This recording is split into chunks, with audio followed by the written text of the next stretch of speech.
Hello दोस्तों, पिछली class में हम लोगों ने विद्युत द्विध्रुव तथा विद्युत द्विध्रुव आघूर्ण क्या होता है इसके विषय में जानकारी प्राप्त की थी। आज हम अपने टॉपिक को आगे से कंटिन्यू कर रहे हैं।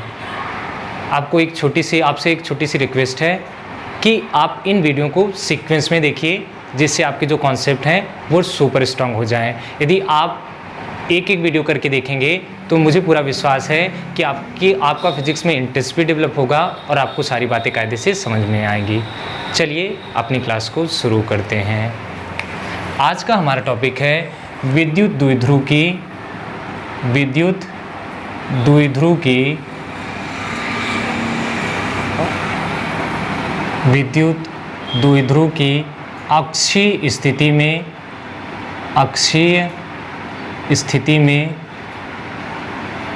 अक्षीय स्थिति में विद्युत क्षेत्र की तीव्रता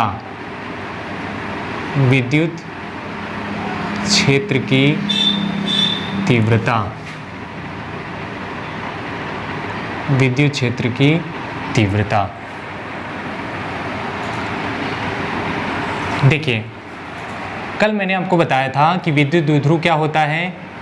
यदि समान परिमाण किंतु विपरीत प्रकृति के दो आवेश एक दूसरे से कुछ दूरी पर रख दिए जाएं तो इस संयोजन को हम लोग क्या कहते थे? विद्युत द्विध्रुव कहते थे।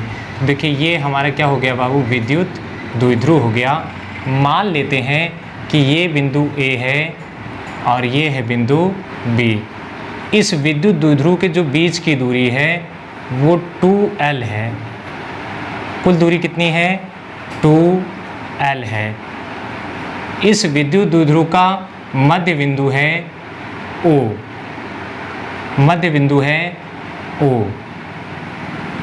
तो देखिए, पूरी लंबाई 2L है, O मध्य बिंदु है, तो A से O तक की दूरी हो जाएगी L और O से B तक की दूरी हो जाएगी L।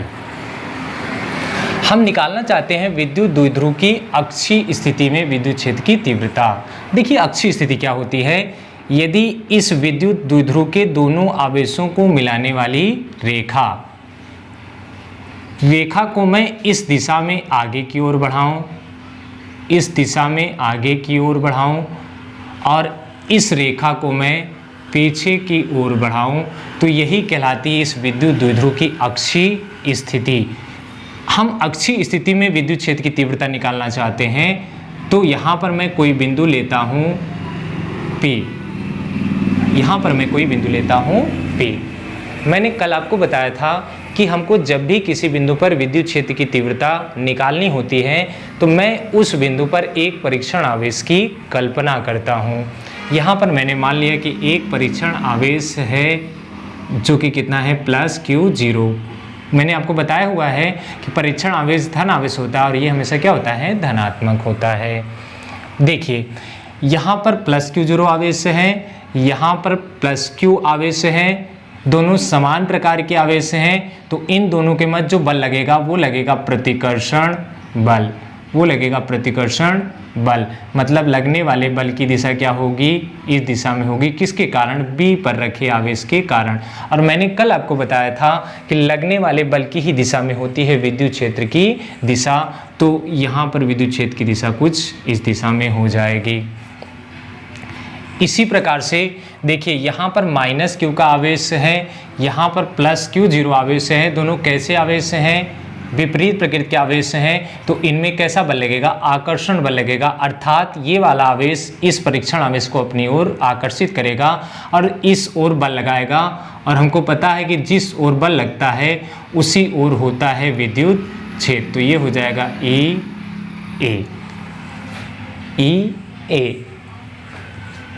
देखिए, पूरी लंबाई L है। हम मान लेते हैं कि ये जो बिंदु P है यह मध्य बिंदु O से R दूरी पर स्थित है। देखिए, यहाँ से यहाँ तक की लंबाई है R, ये लंबाई है L और ये भी लंबाई कितनी है? L। एक बार मैं सबके मान लिख लेता हूँ। तो देखिए, बिंदु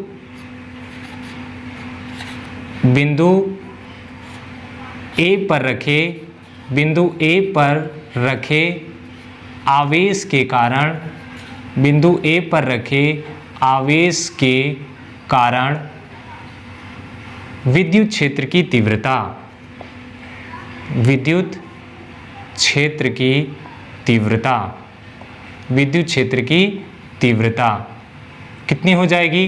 वो हो जाएगी बाबू ई ए बराबर 1/4 पाई एप्सिलॉन नॉट क्यू बटे देखिए ए इसके कारण निकालना है बिंदु पी पर ना, तो दूरी कितनी है? पूरी दूरी ए पी, तो ये हो जाएगी ए पी और इसका क्या हो जाएगा? स्क्वायर। कैसे लिख रहे हैं आपको ध्यान हो तो मैंने विद्युत क्षेत्र की तीव्रता के लिए सूत्र पढ़ाया था, E बराबर 1/4 पाई एप्सिलॉन नॉट क्यू बटे में आर स्क्वायर, जहाँ आर स्क्वायर क्या होता था? वह बिंदु तथा दो आवेश के दोनों आवेशों के बीच की दूरी होती थी आर। तो ये देखिए हो जाएगा ए पी का स्क्वायर। और इसकी दिशा कैसे है? इसकी दिशा देखिए कैसे है, ई ए की दिशा कैसे है? ई ए की दिशा है भैया, ई ए की दिशा है पी से ए की ओर। देखिए ई ए की दिशा कैसे है? पी से ए की ओर, तो इसको मैं यहाँ लिख देता हूँ पी से ए की ओर, पी से ए की ओर। देखिए ई ए बराबर हो जाएगा, ई ए बराबर हो जाएगा 1/4 पाई एप्सिलॉन नॉट क्यू बटे ए पी कितना हो जाएगा?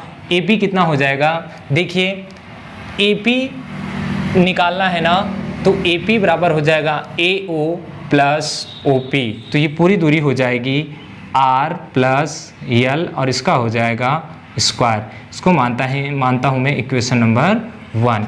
मैं ए पी कैसे आया आपको यहाँ लिख कर दिखा देता हूँ। देखो बाबू, यहाँ पर है बिंदु ए, यहाँ पर कहीं है बिंदु बी, यहाँ पर कहीं है बिंदु ओ और यहाँ पर कहीं है बिंदु पी। ए से ओ तक की दूरी है यल और ओ से पी तक की दूरी है आर। तो ए से पी तक की दूरी कितनी हो जाएगी? L plus R, L plus R, जो कि मैंने यहाँ लिखा है। यल प्लस आर को मैं आर प्लस यल बोल सकता हूँ। इसी प्रकार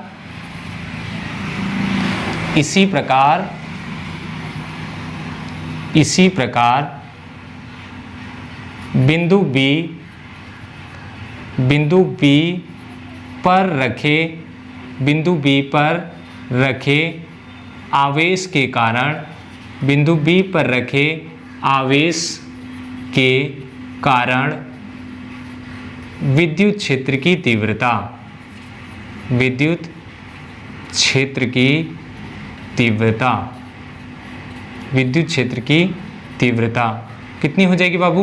बी पर रखे आवेश के कारण निकालना है ना, तो इसको मैं लिखूंगा ई बी, ये बराबर हो जाएगा 1/4 पाई एप्सिलॉन नॉट क्यू।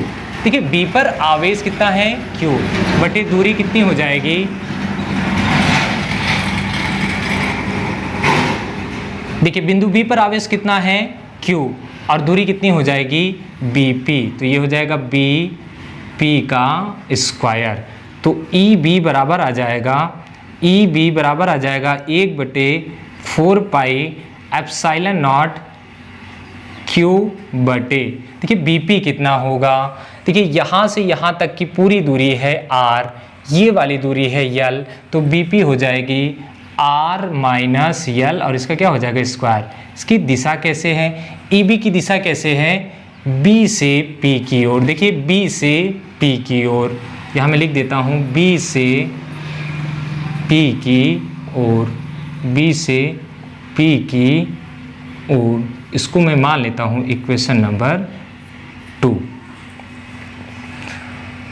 देखिए विद्युत क्षेत्र क्या है? एक सदिश राशि होती है और जब किसी बिंदु पर दो सदिश एक साथ कार्य कर रहे होते हैं तो मैं उनका निकालता हूं परिणामी। और चूंकि यहाँ पर ए बी और ई ए दोनों की दिशाएं विपरीत हैं, इसलिए इनका जो परिणामी आएगा वो बड़े वाले में से छोटा वाला घटा कर आएगा। इसमें बड़ा वाला कौन सा होगा? देखिए ई बी का मान ज़्यादा होगा, ई ए का कम। क्यों? देखिए बी वाला बी पर जो आवेश रखा है वो पी से ज़्यादा नज़दीक है, तो ये ज़्यादा बल लगाएगा किस पर, Q0 पर, इसलिए ई बी का मान क्या होगा, ज़्यादा होगा। लेकिन देखिए इसकी दूरी देखिए, ए की दूरी देखिए पी से ज़्यादा है, इसलिए जो ए वाला आवेश है वो क्यू पर कम बल लगा पाएगा, किसकी अपेक्षा, बी पर रखे आवेश के कारण, तो इसलिए ई ए का मान होगा कम। तो मैं अगली लाइन लिखता हूँ, बिंदु P पर परिणामी विद्युत क्षेत्र, बिंदु P पर परिणामी विद्युत क्षेत्र कितना हो जाएगा बाबू, वो हो जाएगा E बराबर, बड़े वाले में से छोटा वाला माइनस करेंगे, मतलब करेंगे ई बी माइनस ई ए, यहाँ से E बराबर आ जाएगा, ई बी का मान कितना है, 1/4 पाई एप्सिलॉन नॉट क्यू बटे में आर माइनस यल का square, minus 1/4 pi epsilon not Q बटे में आर प्लस यल का स्क्वायर। ई बराबर आ जाएगा, देखिए बाबू कॉमन क्या है, क्यू दोनों में है, कॉमन है, और 4 पाई एप्सिलॉन नॉट दोनों में है, कॉमन है। ब्रैकेट के अंदर क्या बचेगा, 1/r माइनस यल का स्क्वायर माइनस 1/r प्लस यल का स्क्वायर। एक बार आप इसका स्क्रीनशॉट लीजिए, फिर मैं आगे कंटिन्यू कर रहा हूं। देखो बाबू E बराबर आ जाएगा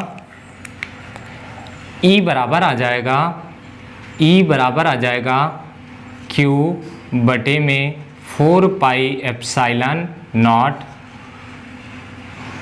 एलसीएम क्या हो जाएगा, एलसीएम हो जाएगा R माइनस यल का स्क्वायर और R प्लस एल का स्क्वायर, क्रॉस मल्टीप्लाई करेंगे, ये आ जाएगा R प्लस यल का स्क्वायर माइनस R माइनस यल का स्क्वायर। यहाँ से E बराबर आएगा Q बटे में 4 पाई एप्सिलॉन नॉट। देखिए आपने एक सूत्र पढ़ा था बेटा, आपने एक सूत्र पढ़ा था ए स्क्वायर माइनस बी स्क्वायर, को वो कितना होता था, एक ब्रैकेट में a माइनस बी और एक ब्रैकेट में a प्लस बी, या आप वो वाला सूत्र लगा लें, या यहाँ पर मैं a प्लस बी के होल स्क्वायर का सूत्र लगा लूँ और यहाँ a माइनस बी के होल स्क्वायर का सूत्र लगा लूँ। तो देखिए यहाँ पर मैं a प्लस बी के होल स्क्वायर का सूत्र लगा रहा हूँ, ये कितना हो जाएगा, R square plus L square plus 2r L minus हो जाएगा R square plus L square plus 2r यल।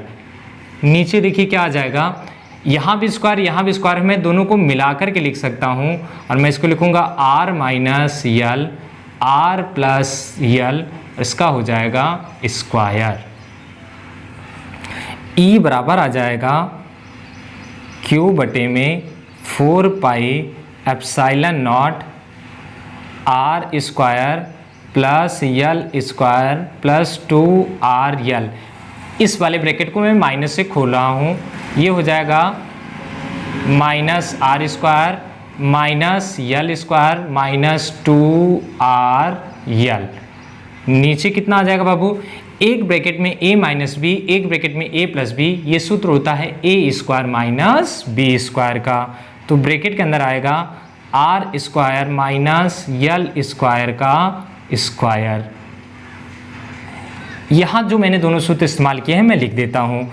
एक तो मैंने इस्तेमाल किया है a प्लस बी के होल स्क्वायर का सूत्र, वो बराबर होता है a square plus 2ab plus B square, और a माइनस बी का होल स्क्वायर वो कितना होता है बाबू, वो होता है a square minus 2ab plus B square, और एक तीसरा सूत्र a square minus B square वो बराबर होता है a माइनस बी और एक ब्रैकेट में a प्लस बी।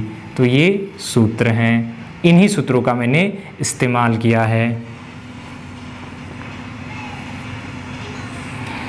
इसको आगे सॉल्व करते हैं तो देखिए कितना आ जाएगा, ये आ जाएगा E बराबर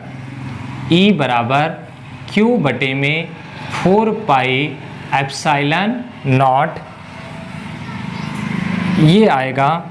यहाँ देखिए ध्यान से बाबू, आर स्क्वायर प्लस का और माइनस का ये दोनों कैंसिल हो जाएंगे, यल स्क्वायर प्लस का और माइनस का दोनों कैंसिल हो जाएंगे, 2RL और माइनस, ये थोड़ा सा देख लीजिएगा, इसमें एक छोटा सा करेक्शन है। देखिए जब मैं यहाँ a माइनस बी के होल स्क्वायर का सूत्र लगाऊंगा तो ये हो जाएगा माइनस, और जब मैं इसको माइनस से खोलूंगा तो ये हो जाएगा प्लस। तो 2RL और 2RL मिल करके हो जाएंगे 4RL। नीचे आएगा R square minus L square का होल स्क्वायर। थोड़ा सा इसको अच्छे वे में अरेंज करते हैं तो देखिए ई बराबर आ जाएगा 1/4 पाई एप्सिलॉन नॉट। 4 को मैं लिख रहा हूँ 2 × 2 और इसको लिख रहा हूँ मैं 2L, और क्या आएगा बाबू, ये लिख दिया Q, और क्या बच गया हमारे पास R। देखिए 4 को मैंने लिख दिया 2 × 2, एक L था वो लिख दिया, Q यहाँ आ गया और एक R बचा था वो यहाँ आ गया। यहाँ क्या बचा भैया, यहाँ आया R square minus L square का स्क्वायर। एक स्टेप और आगे सॉल्व करते हैं तो ये आ जाएगा 1/4 पाई एप्सिलॉन नॉट। देखिए Q × 2L को मैं बोलता हूँ विद्युत द्विध्रुव आघूर्ण, जिसको मैं P से दिखाता था, तो ये हो जाएगा 2PR बटे R square minus L square का होल स्क्वायर। ये होती है वैद्युत द्विध्रुव की अक्षीय स्थिति में विद्युत क्षेत्र की तीव्रता। एक बार आप इसका स्क्रीनशॉट लीजिए, फिर मैं इसे आगे कंटिन्यू करता हूं। इसमें लेते हैं बेटा एक विशेष स्थिति,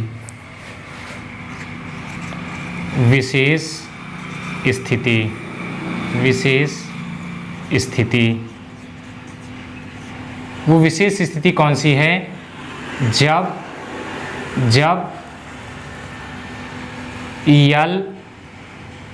जब यल छोटा हो R से।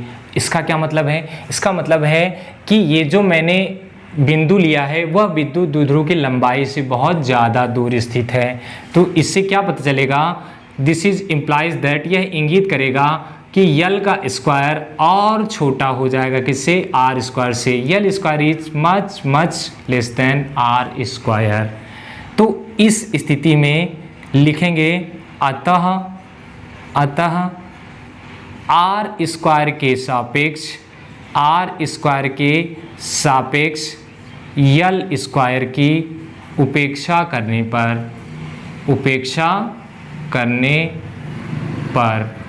उपेक्षा का मतलब है छोड़ देना। तो देखिए ये फार्मूला कैसे चेंज हो जाएगा, मैं यल स्क्वायर को क्या करूँगा, छोड़ दूंगा, तो E बराबर आ जाएगा बेटा, E बराबर आ जाएगा 1/4 पाई एप्सिलॉन नॉट 2PR बटे हो जाएगा, यल स्क्वायर को मैं छोड़ दूंगा, ये हो जाएगा R स्क्वायर का स्क्वायर। तो E बराबर आएगा बेटा 1/4 पाई एप्सिलॉन नॉट 2PR, ये हो जाएगा R स्क्वायर का स्क्वायर करेंगे तो R की पावर 4। देखिए एक R से एक R की पावर कैंसिल हो जाएगी, 3 बची रह जाएगी। तो जो हमारा फार्मूला आएगा वो आएगा E बराबर 1/4 पाई एप्सिलॉन नॉट 2P बटे में R क्यूब। यही होती है वैद्युत द्विध्रुव की अक्षीय स्थिति में विद्युत क्षेत्र की तीव्रता। तो देखिए यहाँ मैंने 2 फार्मूले डिराइव कराए हैं, ये दोनों पे न्यूमेरिकल्स आएगा। ये कब की बात है, ये तब है जब बिंदु P बहुत दूर स्थित नहीं है, और ये तब का फार्मूला है जब बिंदु P बहुत दूर स्थित है। तो आप इन दोनों की प्रैक्टिस काफ़ी अच्छे से कीजिएगा। तो दोस्तों मुझे पूरा विश्वास है कि आज आपको जो डेरिवेशन कराया गया है वो काफ़ी अच्छे से समझ में आया होगा। लेकिन यदि फिर भी आपकी कोई डाउट रह जाए तो आप कमेंट बॉक्स में ज़रूर लिखिएगा। तो फिर मिलते हैं अगली क्लास में, तब तक के लिए गुड बाय।